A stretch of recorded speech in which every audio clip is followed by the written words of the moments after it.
Hello, everybody. Welcome to the Evolving Practice Podcast. I'm Dr. Sean Carey, and I'm with, Dr. Bill Moss.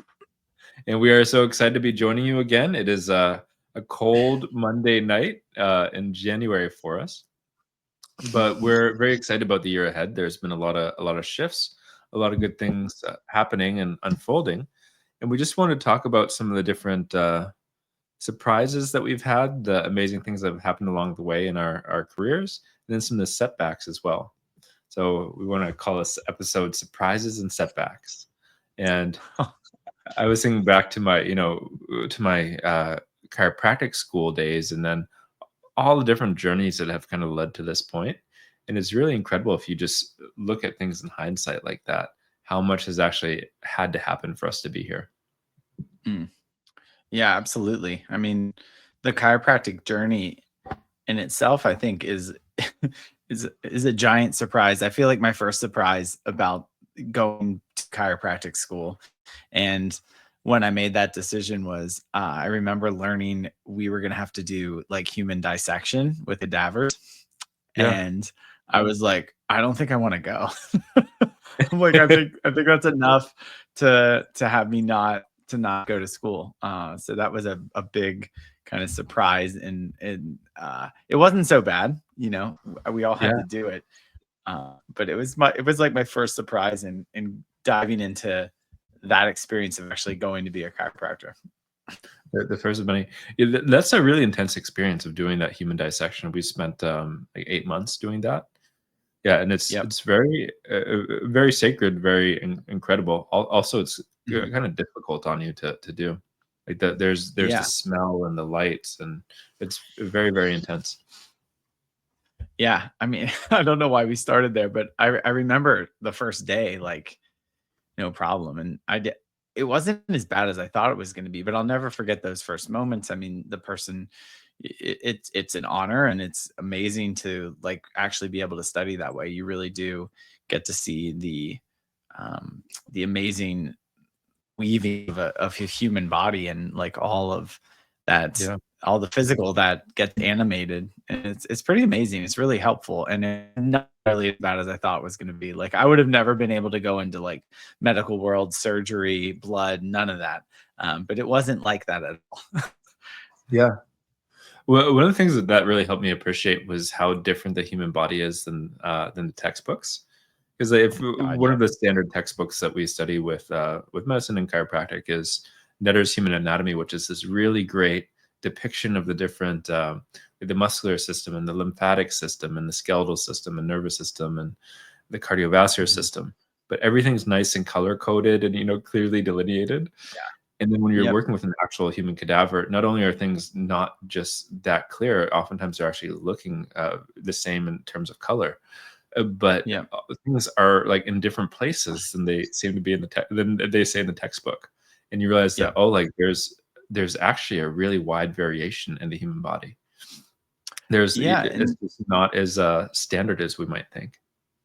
yeah, and I think I've heard statistics. I don't know exactly the exact numbers, but I've heard that basically, when to put it as a standard in a text, it's the majority, but sometimes the majority of a situation is only like 20% of the time it happens in this way or shows up in this way in the physical Yeah. body. So therefore it's documented that way, but there's a lot more variance um, than are noted in the textbook. So each individual person in the physical structure is super unique.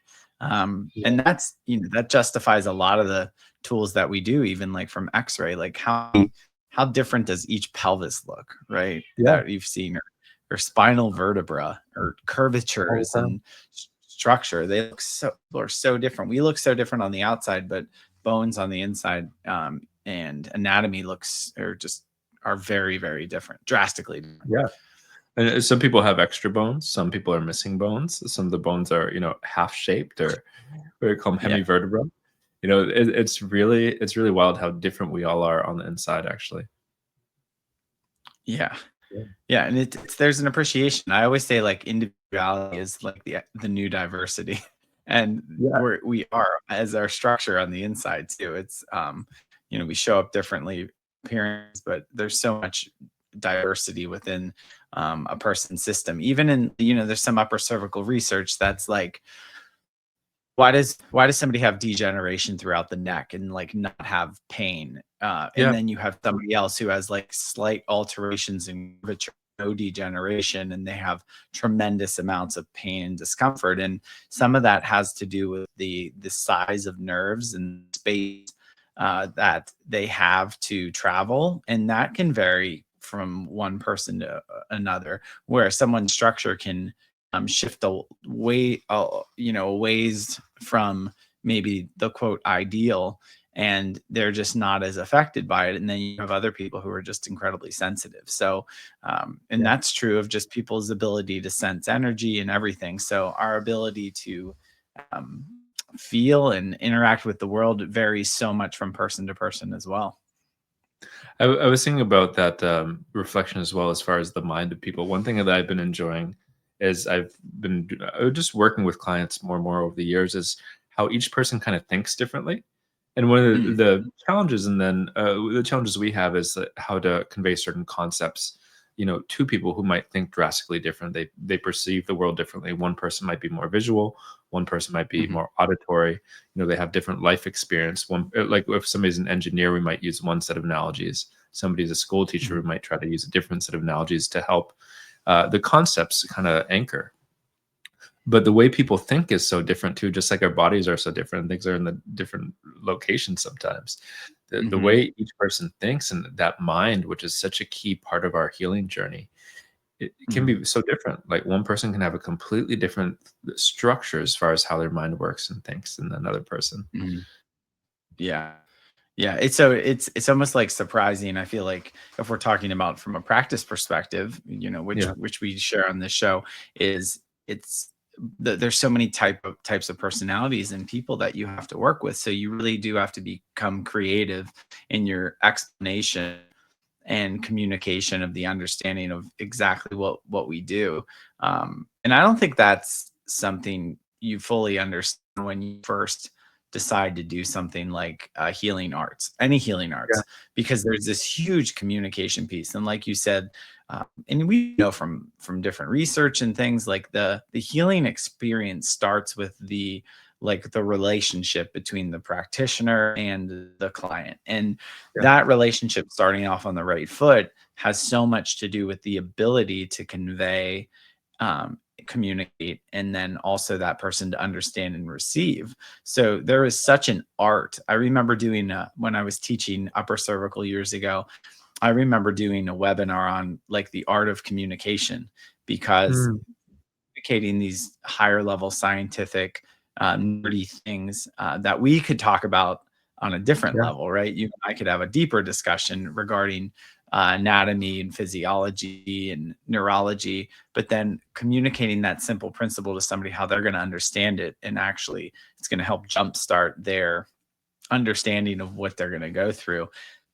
That takes so much time and energy, new Yeah. ways to really do it, and it's a true art. And that's one of my favorite things now. That's like one of my favorite things is learning how to speak and communicate with different types of individuals, to convey what we're going to do. It's really a gift too, and you can, just keep expanding that. It's like people have different religions, they have different ethnicities, different family Mhm. backgrounds, and all these things. And there's trying to connect with each person. There really is that art to it. And I didn't know Mm, that there would talk about like surprise and practice. I didn't realize how big of a deal this was when I got started. mm, Like you're in when we're in school, you're so inundated with the science. Like you're doing, mhm, I don't even know how many hours a week, of study and advanced science. And then you're with your peers, we're all going through that same process. You're talking to these concepts with your teachers. So you're so scientifically oriented as far as how you think and communicate. And then you go into the real world of practice and you're like, oh, people don't, they don't have the same background. They're not thinking and talking in the same way. And it's mhm. just kind of like this rapid wake up call you have to go through, I think, of Yeah. like how to actually communicate to the patient in front of you. And it's something that's Yeah. been a challenge. And almost on the other side, you get this contrast where if you go to a lot of seminars, they would be like, tell the story, just tell people the story of chiropractic kind of. Yeah. And it's like, it's kind of all intertwined with that. You really Yeah. have to understand where a person is, why they're even seeking you. Like the most important part is, and this is Yeah. something I communicate to the people that even answer phones. I'm like, if they're calling, there's something inside of them that prompted them to even call. So like if Right. you can't get to that, you actually didn't entertain, you didn't get any information, because people shop and they're like, what's the Yeah. cost and what is insurance Yeah. and this and that. But it's like something beyond all that allow drove them to call us to start to have a conversation. So let's actually get past that and just have an honest, authentic conversation, to find out what's going on. So when the idea of like telling someone the story, just tell them. Yeah. Nobody wants to be told. They want to be heard, listened to, um, understood, communicate fully, but until they understand that they can trust you, or and it's helpful to get the right information, right? Right. It's Right. like the Right. most helpful when somebody is just open and they give you the full Yeah. story. But there's an art to unveiling that, and working together to get it. Absolutely. And like one of the things that was a challenge for me getting started with this was that like as I got more into chiropractic philosophy, uh in the history of chiropractic, it really became a passion and something that I loved. And I Mhm. think that really carried me far in practice. Is just I just had a genuine enthusiasm and love for the work. Mhm. But it also made it in some ways harder to communicate with patients because there was almost like wanting to over communicate or wanting to Yeah. share these things that just might not be relevant to that person. And it's like what you were saying as far as seminars. When we went to seminars, I think we were just constantly kind of told to just tell that story like you're saying, but there Mhm. wasn't an emphasis at that time about really connecting to the person in front of you and how to do that. I think things are changing now, thank God. But Yeah. I think all of medicine really struggled with that. Not just it wasn't just chiropractic; it was medicine too. Everything people were kind of learning, and now the better with better healthcare, I think people are actually starting to get those personal relationships again, which is so important. Yeah, I mean, I think they have to. And I taught a spiritual intuition class tonight, and I was at the end when we were like wrapping up and leaving. We were having this discussion about how people are more in tune with who they're working with, and they're more Yeah, particular.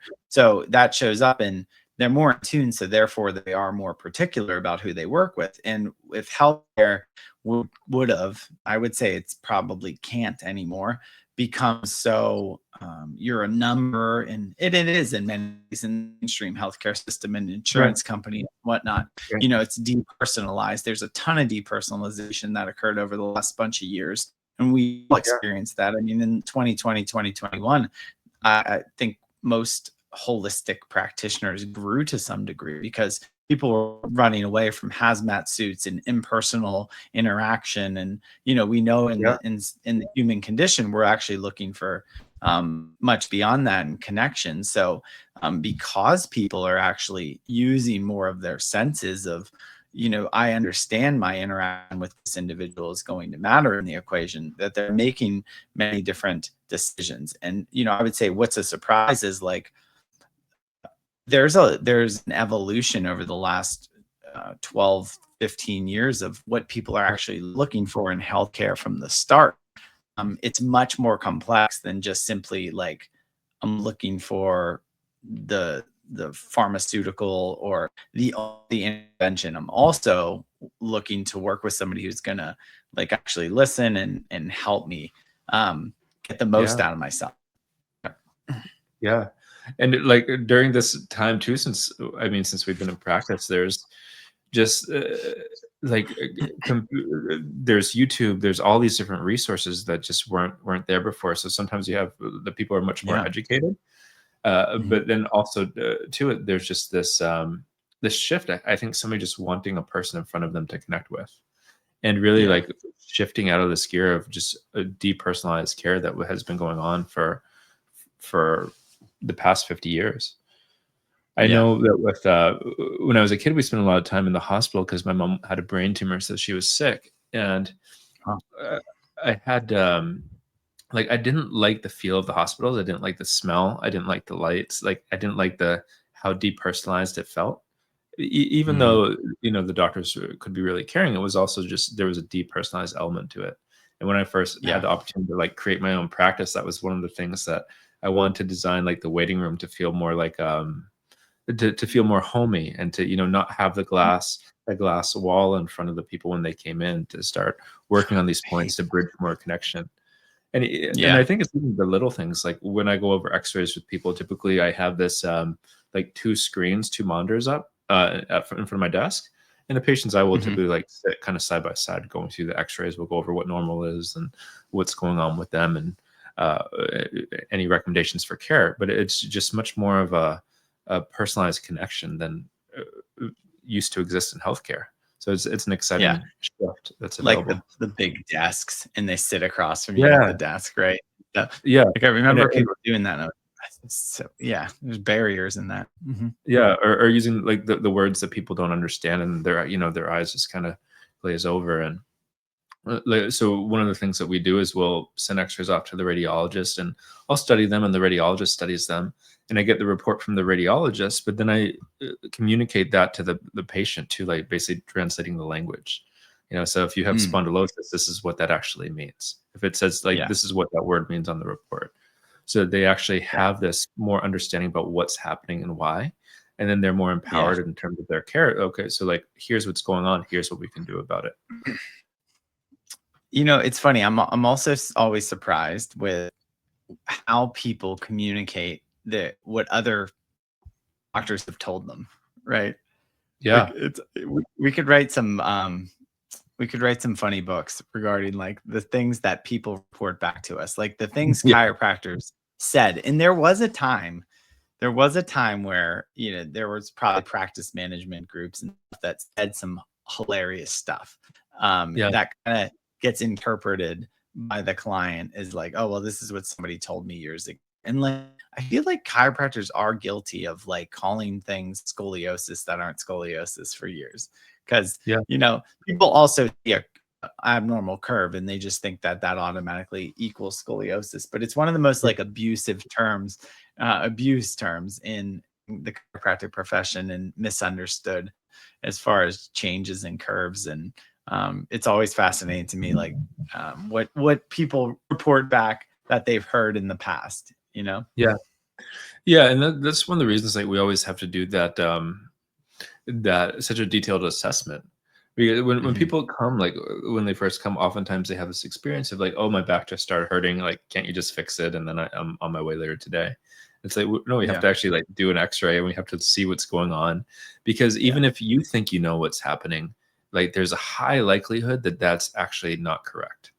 And yeah, or if you saw another doctor, like there's a chance that their understanding is off. Like we have to actually do the exam so we can yeah. have like a good footing as far as this is what's going on with you. Hmm.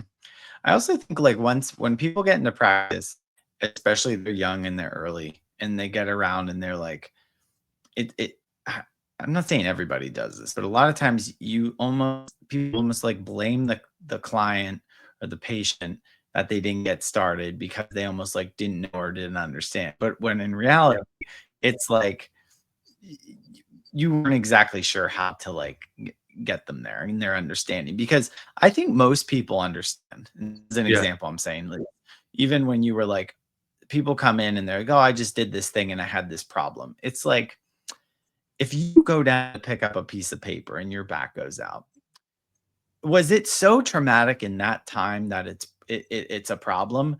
Or was there some kind of weakness already present that you went to do this thing that's very perceivably easy and you had a problem after? Like, that was building up. That didn't just yeah, happen, quote, in the moment. There was dysfunction over time that led to this breakdown because something yeah, was neglected. And I yeah, think fair to say most people actually can understand that if you can just like sit down and like rewind it. yeah, And yeah, oftentimes people be like, no, I don't remember an accident or trauma. And that they're like, well, I've worked as a welder for 7 years and I wear a helmet and Yeah. it might affect my posture. You know what I mean? Like that's more the understanding of like where could have this breakdown fully begin? Yeah. And people oftentimes it's like, but there's when we're going through healing, I think oftentimes people are just like in this mode of being. They're used to a certain mode of being, like they're used to the day-to-day Yeah. operations of their life, right? So it's like, okay, it takes like a disruption, and then they're like, okay, I just want this disruption to go away, and we often have to do what you said as far as just like walking them through of like, oh, it's not normal for this to happen. It's not normal for Mhm, you to just wake up and have that searing pain down your leg. So mhm, without any stress, you just woke mhm. up one day and now there's searing pain down your leg. There's a deeper problem for that to even happen in the first place. Mhm. But it's Yep. it's like it takes, I think, that disruption and then somebody to like sometimes spell it out in that way for people to Yeah. actually receive it. Because I think Yeah. people are oftentimes just so in the day-to-day grind or mode or whatever Yeah. you want to call it. Yeah. Yeah, they don't But slow down to, like, actually have awareness of what could have created it, what could have yeah, caused it, what actually is going on, and I think I just love that. I love asking more questions to yeah, understand where someone is and what have they tried and what are they doing. So, yeah, even one of my own surprises and practices, like, I've come to love know some story and having them take me back to the beginning of, like, when they believe this kind of occurred and yeah, showed up. yeah, Um, because it if you ask that question, like, "Take me back to the beginning," most people have thought about the depth of it and never would actually communicate, like, "Oh, it's been going on a lot yeah, longer." And we don't do that to, like, just have information to, like, convince you you need this. It's like, it really helps when you're looking at how did you get to this point in time? yeah, Even the energetic healing, it's like, well, why now? Like, what was the yeah. buildup to quote coming in for a session now? And that helps you lead and guide and help somebody in a truer way. Yeah, that why now is so, so, so important. And it is like each person is just as we're getting more information as they're sharing more, it also really dictates the care in a lot of ways. So like Yeah. if somebody who's the more people can share, the more we can accurately give them the best care possible. Because if people Great. don't communicate, like there is sometimes I don't think people necessarily realize like how hard the work can be. Because Yeah. it doesn't look hard, but people are so individualized, and you can have 10 cases of sciatic pain that are completely different. So, like, the more Mhm. that can be communicated, the more people can follow through, and the more that they're, not doing the things that make it worse, you can just skyrocket those chances of success. It's a But great but way if to these important information is left out, like if somebody's not mentioning the car accidents and they're not mentioning maybe they played Division One football and they didn't mention it, like those things they're really relevant because it helps us to know what parts of your system may have been damaged for how long, if they need additional support or whatever the case is. that's so good. Like, like being as straightforward and saying, the more detailed you are with the questions or the answers to the questions, the more detailed I can be in the expectations of what it's going to take to like get you the help you need. It's like totally brilliant, right?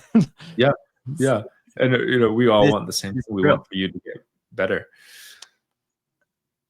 Yeah, because sometimes, and this is where I don't know. I'm one of those people that the beginning and at the beginning of taking care of people, and I was always like, does this really make sense? And one of those things that never made sense was we all had this experience from two sides.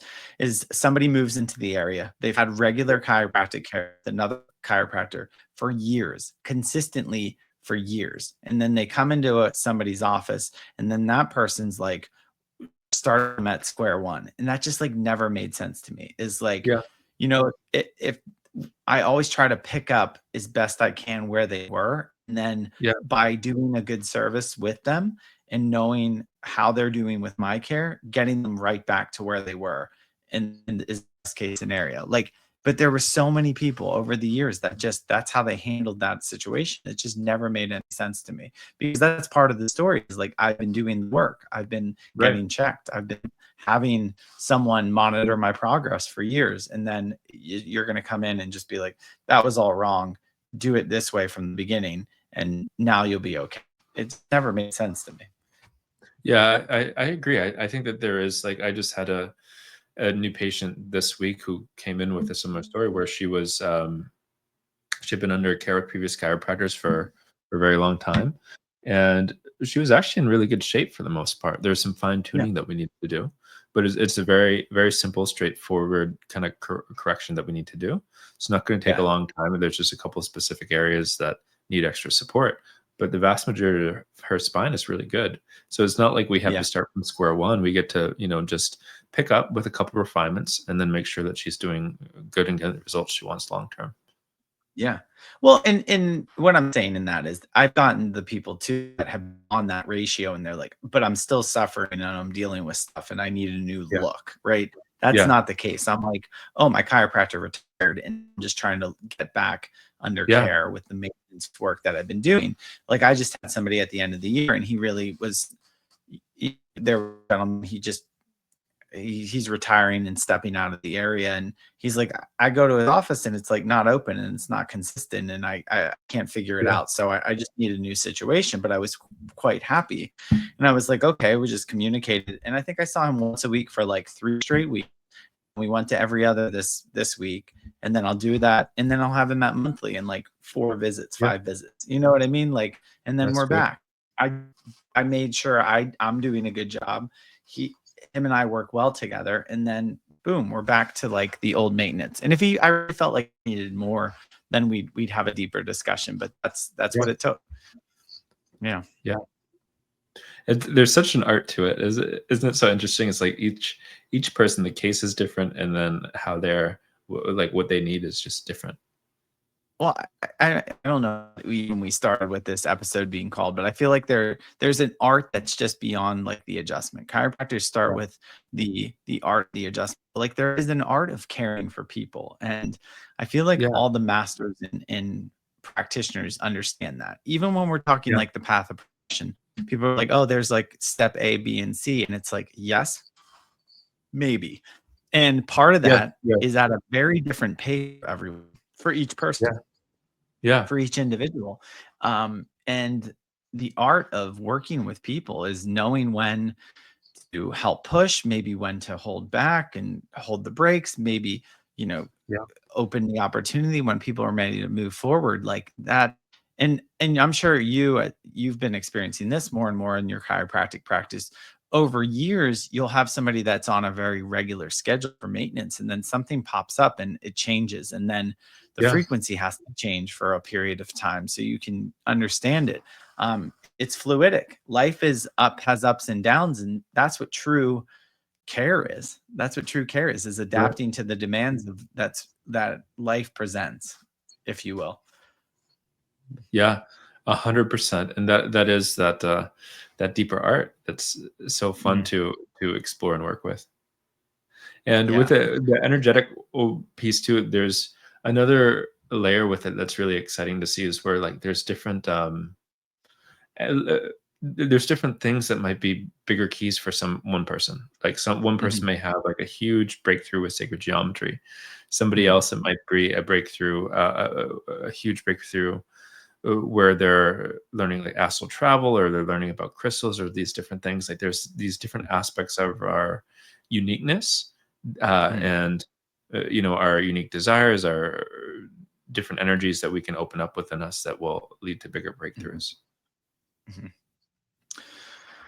Yeah, I love it. I mean, I think that's what keeps many people who are in the healing world kind of interested. I think that's almost a fuel for revitalization, because if somebody gets stuck in their own system over and over, and I know I've experienced this for periods of time where I put myself in my own practicing box that I'm not Yeah.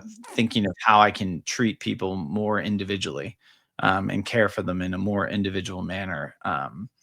not by sacrificing principles or, adding in a million extra things that somebody doesn't need, but it is truly, people are so individualized. I said it tonight at the class I was teaching. It's like, and Yeah. earlier, I think even said it, individuality is the new diversity. And like, people know that people want to be Yeah. unique because they are unique.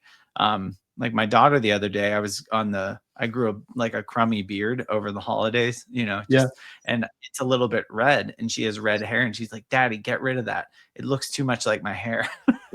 And I love that. she wanted to be special. She wanted to be special. That's too funny. No, they say the funniest things. Oh, But I she's like, she can wanted to be an only individual.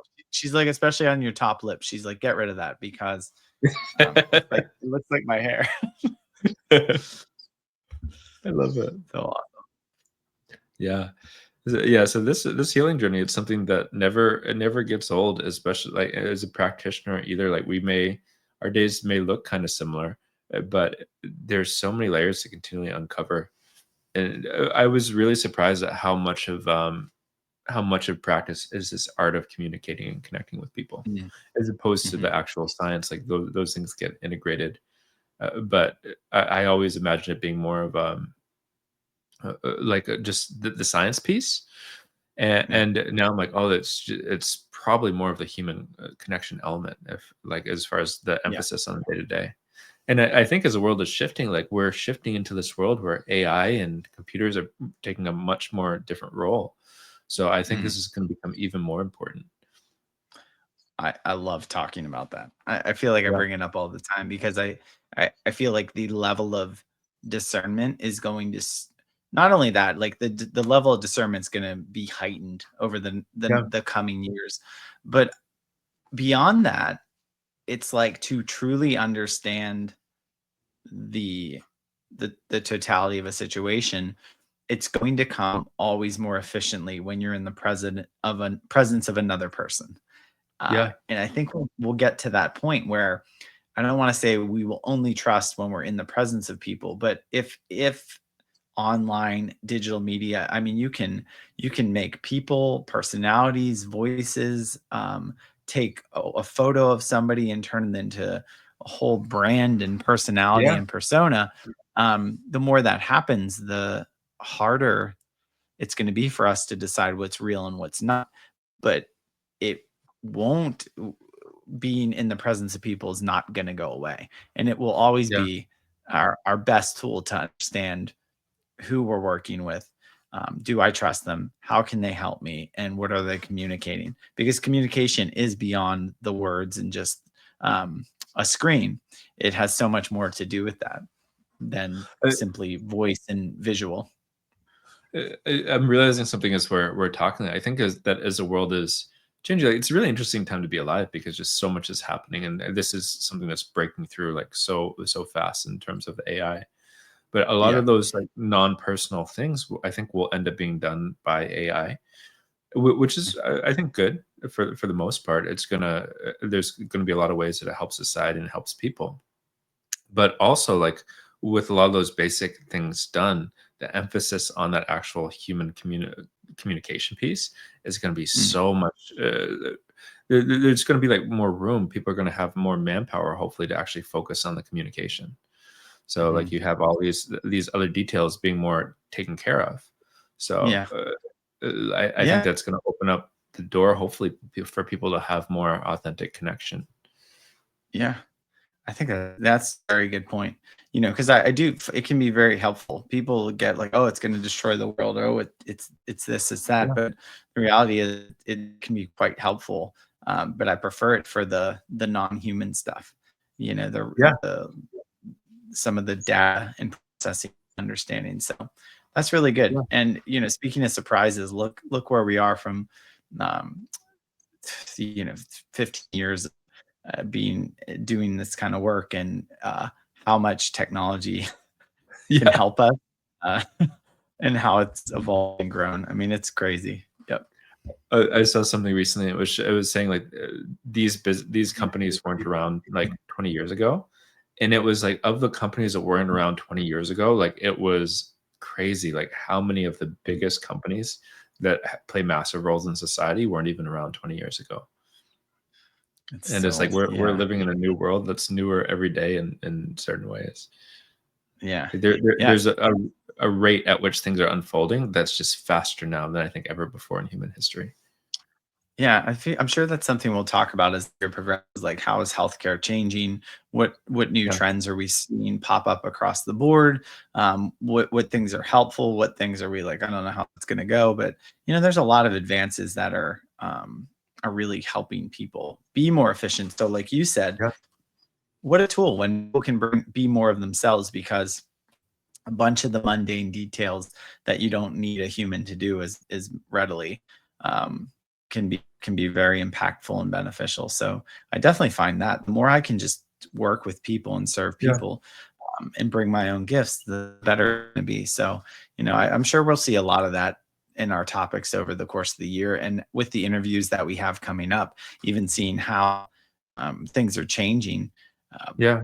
but there's principles that don't change, and I think that's why we're so drawn to the spiritual energetic healing work, because there are these things that just last, right? There's this Yeah. understanding, wisdom that lasts, and I love to see that permeate through everything that we do.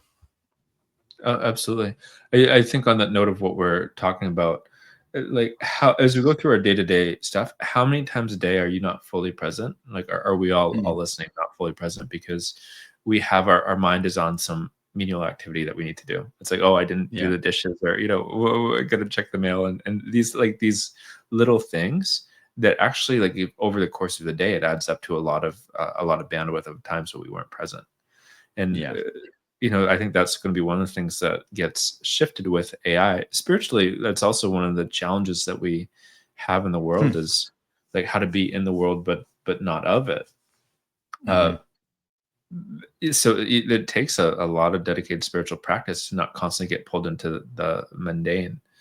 So, but yeah, it's interesting, with AI that maybe that will make some aspects of it actually a bit easier. So maybe people will have yeah. to say another way, maybe they'll have more time to focus on spiritual progression. Because for most That's a people, good point. they're so focused on okay, work, dinner, bills, take a vacation type thing that they miss Yeah, out on some of the spiritual explorations possible. yeah. That's a really good point. I feel like there's a couple episodes in what you just said about, um, especially that's trending for the year. So we'll have to dive deeper into those topics, like living in the world, um, and and not being of it. I mean, I think Yeah, that is kind of what people are looking for. I think they're really looking for that, because people want deeper meaning. They want more yeah, meaning with the doctors that they work with. They want more meaning in their connection to the things they do that heal, and they want more connection to that hope. So, I think that's one of the reasons we keep doing this, and providing a sort of greater understanding and deeper wisdom of, what's the role of a person who's serving other individuals in the form of healing work, health, or healthcare, as we continue into 2025. yeah. It's an exciting time, and we are so grateful to have you guys all here with us too. And we have some really exciting guests coming up, so we're excited to share that with you. Yeah, awesome. So have a great week, and stay tuned for some more episodes. If you haven't subscribed and rated and reviewed, that would be really helpful. We had a fantastic end of the year, our best month so far, and we look forward to continuing to grow in this year, especially with some of the cool interviews we have coming up. So thank you guys. Have a great night. Thank you all.